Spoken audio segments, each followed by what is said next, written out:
বাড়িতে একবার এইভাবে মাশরুম বিরিয়ানিটা বানিয়ে দেখো, যে কোনো চিকেন বিরিয়ানিকে কিন্তু হার মানাবে। পেট ভরলেও মন কিন্তু ভরবে না। খুব অল্প সময়ে এবং অল্প উপকরণ দিয়ে কিন্তু তৈরি করে নিতে পারবে ঝটপট এই মাশরুম বিরিয়ানি। নমস্কার বন্ধুরা, নতুন আরও একটা পর্বে সবাইকে স্বাগত। চাল ধুয়ে 20 মিনিট ভিজিয়ে রাখার পর গোটা গরম মশলা আর নুন দিয়ে চালটা আমি 90% পর্যন্ত সেদ্ধ করে নিয়েছি। আমি এখানে মাশরুমের সাথে বেশ কয়েক রকম সবজি কেটে নিয়েছি। তোমরা চাইলে শুধু মাশরুম দিয়েও করতে পারো, আবার তোমাদের পছন্দ মতো এখানে সবজি কিন্তু অ্যাড করতে পারো। চিকেন বিরিয়ানিতে চিকেনটা যেভাবে ম্যারিনেট করে ওইভাবে সবজিগুলো কিন্তু ম্যারিনেট করে নেব।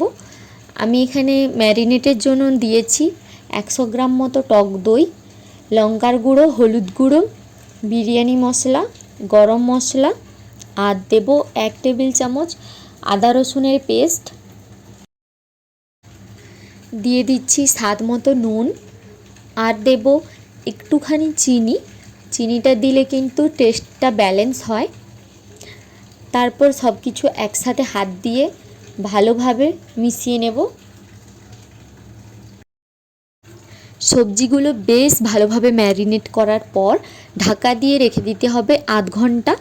তাহলে কিন্তু সবজির ভেতরে সমস্ত ফ্লেভার আর মশলাগুলো ভালোভাবে ঢুকে যাবে। বেশ খানিকটা তেল গরম করে পেঁয়াজটা ভেজে নিচ্ছি বেরেস্তার জন্য।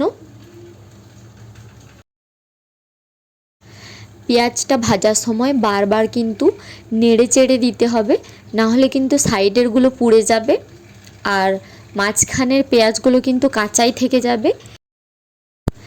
পেঁয়াজটা ভাজা হয়ে গেলে ওই পেঁয়াজ ভাজার তেলের ওপর দিয়ে দিচ্ছি ম্যারিনেট করে রাখা সবজি। সবজিটা তেলে দেওয়ার পর ভালোভাবে নেড়ে চেড়ে ঢাকা দিয়ে দিয়ে কষিয়ে নেব, এবং ঢাকা দেওয়ার পর দেখতে পাবো মাশরুম থেকে বেশ অনেকটা পরিমাণ জল ছেড়েছে। ওই জলেই কিন্তু সবজিটা প্রায় 95% পর্যন্ত সেদ্ধ করে নিতে হবে, একটু মিডিয়াম টু লো ফ্লেমে। সবজিটা সেদ্ধ হয়ে গিয়ে ঝোলটা টেনে গেলে গ্যাসের ফ্লেমটা অফ করে দিতে হবে। সবজির ওপর ছড়িয়ে দিচ্ছি কিছুটা পরিমাণ বেরেস্তা। তারপর এর ওপরে তৈরি করে রাখা ভাতটা পুরোটাই দিয়ে দিচ্ছি। ভাতটা দেওয়ার পর ভালোভাবে সমান করে নিয়েছি।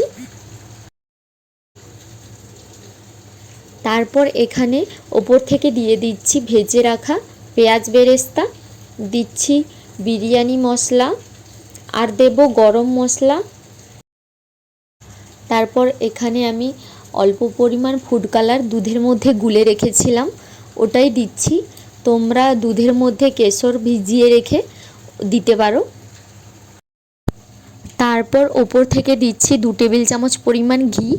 ঘিটা দেওয়ার পর ঢাকনা দিয়ে 10 থেকে 12 মিনিট একদম লো ফ্লেমে এটাকে রান্না করে নিলেই কিন্তু তৈরি আমাদের অসাধারণ স্বাদের মাশরুম বিরিয়ানি।